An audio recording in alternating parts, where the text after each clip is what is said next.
This video is sponsored by Squarespace. Well, hello and welcome to my Chicago Airbnb.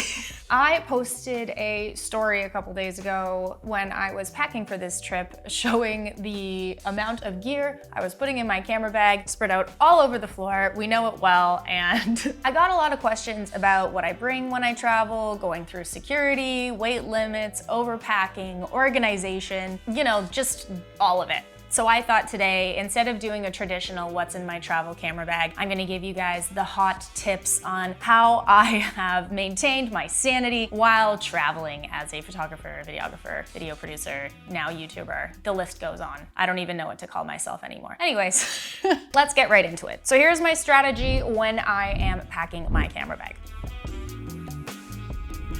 The first thing I ask myself is, what exactly am I shooting in this destination? First of all, is it photo or video? For example, am I shooting portraits? Am I shooting something commercial? Am I shooting travel photography? Does that include wildlife? If I'm shooting video, do I need a gimbal? You know, what am I shooting primarily? The second question I ask myself is, what is the level of quality I'm aiming to achieve? So what that means is the internal stabilization in my video camera going to suffice? Do I need a ton of megapixels? Is that really super important for the platform that the content I'm shooting is going to be going up on? Do I need a gimbal for really smooth shots? Or am I just trying to shoot a little bit of street photography and capture the essence of my trip? The third question I ask myself is, what shooting circumstances will I be in? So that means, am I shooting primarily outdoors? Am I shooting inside, like in an Airbnb? Am I shooting super run and gun and I'm not gonna have the opportunity to change lenses very often, in which case I should probably bring some telephoto lenses and not be switching between primes all the time? Do I need to bring lighting? Like, I brought my little aperture LED light right now because it's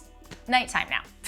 And last but not least, there is a fourth question I ask myself, and that is, what restrictions will I be faced with? And the two restrictions that I'm often considering are local laws and regulations and timing. Am I going to have ample time to shoot what I need to, or do I need to be really run and gun? Do I get to be purposeful about what I'm shooting, or do I have to kind of be on the fly? So I found that once I ask myself those questions, that usually weans out a lot of gear. It's kind of like you go from every single thing you have and it makes that like upside down triangle, and then you are left with the only pieces of necessary gear you need to bring. So I knew that there were two things I was primarily going to shoot on this trip. One was a YouTube video, and I knew I was going to be able to shoot in this Airbnb, so I brought some extra things like a monitor, I brought a lav mic, I brought a light. And then for the conference I'm attending this weekend, I needed a small camera, something run and gun, something easy, just to grab a few high quality photos from the conference that I'm shooting. So in that case, I brought my Fuji X100V. Also, what I love about that camera is the recipes, so I don't actually have to edit those photos necessarily. I can just have that preset recipe on the JPEGs and use those for some high quality stories later. One question that you guys had was how I stay organized. And I know that you're not gonna like my answer to this, and I know that it's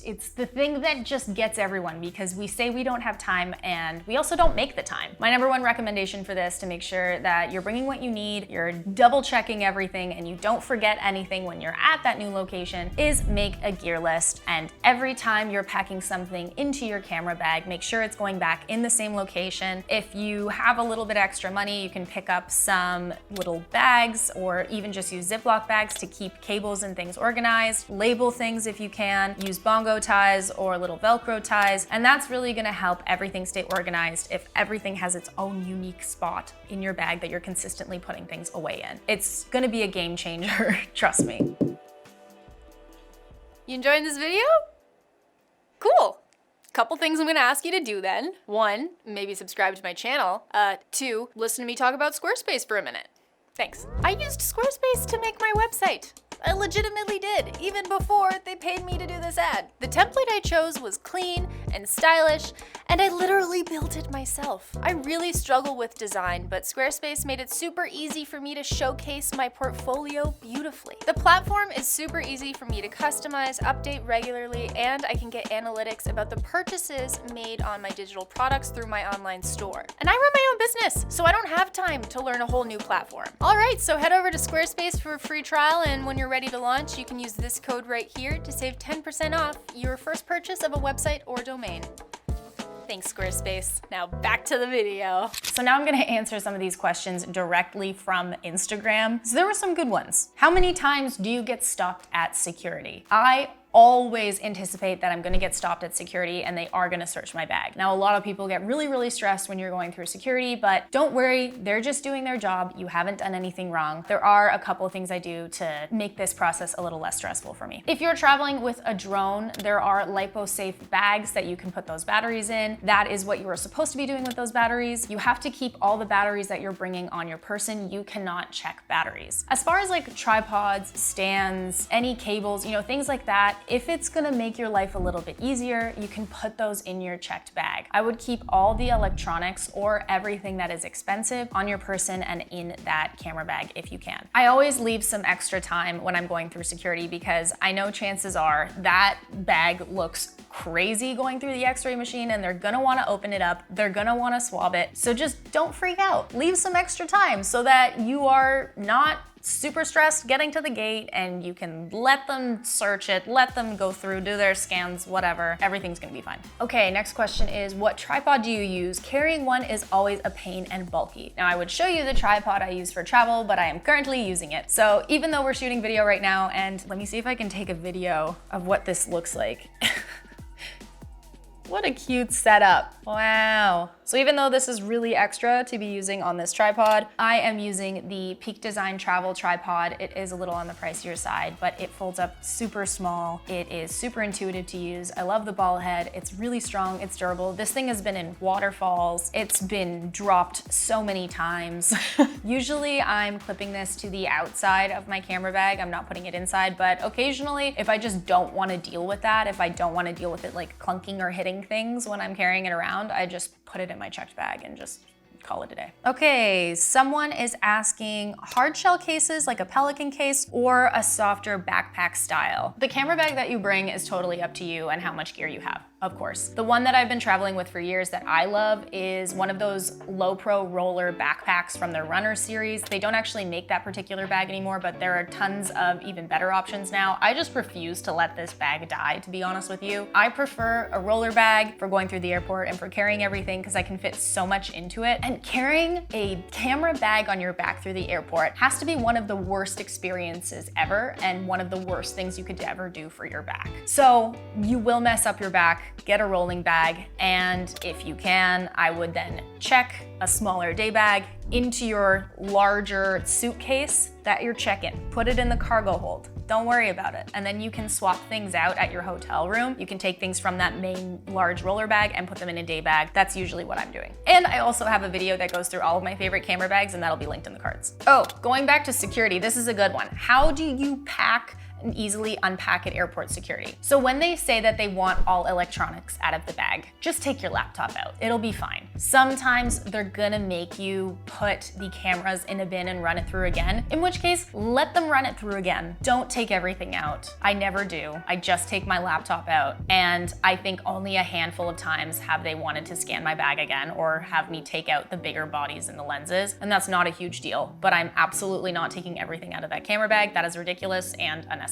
In my opinion. Don't come for me in the comments. There are a lot of questions about what exact gear I'm usually bringing, how do I pare things down, things like that. Usually I'm going with those questions I mentioned earlier, but I'm always bringing one camera body for video and one camera body for photo. There are some great hybrids out there. I used to only bring one. Now I feel I need two with me. And the lenses I'm bringing, at a bare minimum, I'll bring my 16-35 and 24-70. I shoot Sony primarily. I am a simple gal. I am experimenting with the Lumix right now. I'm working with them. That's been great. But again, it depends what I'm shooting. I always travel with a variable ND mist. I use the Peter McKinnon, the Polar Pro set. If I'm shooting audio, then I'll bring my K3M and I'll bring my Sennheiser lavs. I did just pick up the DJI lavs, so stay tuned to see how those are. Rarely am I traveling with this monitor and a light. That's not something I typically do. Depending on where you're traveling, you're gonna need power adapters. Bring so many cables, bring so many wall plugs. If you can fit an extension cord, I absolutely would, because it's so much easier. Like, every little cable is necessary, and bring at least two of each, because you always get there and you're missing a freaking cable. I brought the wrong HDMI and had to buy one. That brings me to my next tip. Something else everyone gets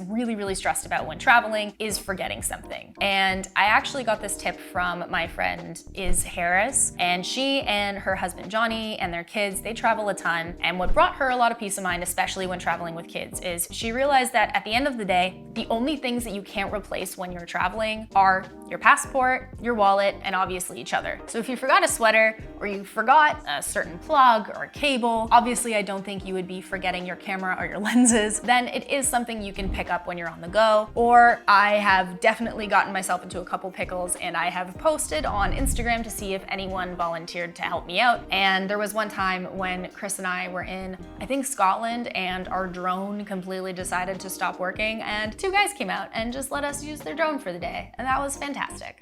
So you can always pick up the thing you forgot when you're there. As long as you're not going to a very remote part of the world, you can definitely just go to Best Buy or something and pick up a new cable. It's not a big deal. There are a lot of questions here about weight and what is an acceptable weight for your carry-on. How do I deal with the different restrictions with different airlines? And my best tip for you in this case, and I'm talking to most of you guys that are traveling with one camera bag and not a ton of gear, like I mentioned earlier, put everything in your suitcase that isn't an electronic or isn't overly expensive and isn't super fragile. After that, you could invest in a Pelican if you're going to be checking gear, and that is definitely going to keep your gear safe. You can get one of those little fragile stickers on it. That helps too. If this is your first trip working remotely and you need to bring a bunch of different camera bags, you would usually then have to apply for something called a carnet. I'll leave a link in the description that explains kind of what that is, but basically you're telling customs that, hey, like, I'm not importing things to sell. I'm bringing this gear that I need to do a job. So that's the gist of it. Otherwise, another option is to mail your gear. I have someone that has literally mailed a drone to himself in Iceland so that he didn't have to carry it on the plane. At the end of the day, you can't carry everything on the plane with you. So it's gonna have to be checked, or it is going to have to be mailed. But my recommendation, because I would be very scared to do that, would just be to rent gear in the location that you're going to. Bring the essentials, your camera body, some lenses, and then everything else additional, like lighting or a gimbal or something like that, you could maybe just rent when you arrive at that location for the week. Next question, is bringing a gimbal worth it? Depends what you're shooting. There was a moment on this trip where I wished I had a gimbal. Not every trip. And you know what's funny is the times that I do bring a gimbal, then I never end up using the frickin' gimbal. But it's personal preference. Depends if you're shooting a lot of video. If you're shooting like travel video, for example, I would say a gimbal is definitely gonna be something I would suggest packing. There are a lot of questions about going through customs and getting stopped and things like that. So I'm not necessarily working abroad. You can't do that. But a lot of people, even if they aren't working abroad, they're scared about being questioned about their gear. Optics play a part in this. I think that if you carry yourself at the airport like you're dressed down a bit, not like a professional, I think that definitely helps them not question you as much. I am also a pre-approved traveler. I have Nexus, so that helps me kind of expedite that process because I've kind of been pre-approved by customs and by the American and Canadian government. And just being honest about why you're going. So if you're going to shoot some travel photos or something, just say you're going on vacation. If they say why you have that gear, say it's because you're a photography hobbyist and you want to take some pictures of your trip. Why do you have such expensive gear? Because it's important to you. At the end of the day, you're not doing anything wrong and it is their job to ask. So try not to get super heated, try not to get stressed, just answer their questions as calmly and as directly as you can. Oh, last question of the day, what to do if there is no more room in the overhead compartment? I would then have a little one-on-one chat with whoever the stewardess is and just say, hey, there's some really expensive equipment in here. I was not planning on putting it in the cargo hold. It absolutely has to come on the plane with me. Is there any way we can try to talk to another passenger and see if their bag is willing to go in the cargo hold? Or just make sure if you're traveling with gear, try to select a seat that's further forward on the plane so you don't end up being in like zone 4 and you're in zone 2,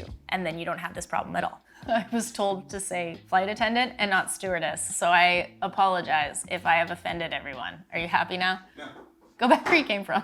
Thank you all for watching today's video and for joining me in the dark Chicago evening that it is now. I'm gonna go get some dinner. If you guys have any more questions about flying with gear and packing and stressful customs and security things, then let me know in the comments below and I will get back to you and give you my best advice. There were a lot of questions. I tried to get through everything, but if I missed anything, please let me know. If you like this video, please give it a like down below, subscribe if you're not already, and hit the notification bell to get notified for all future videos, and I will see you guys in the next one. Bye!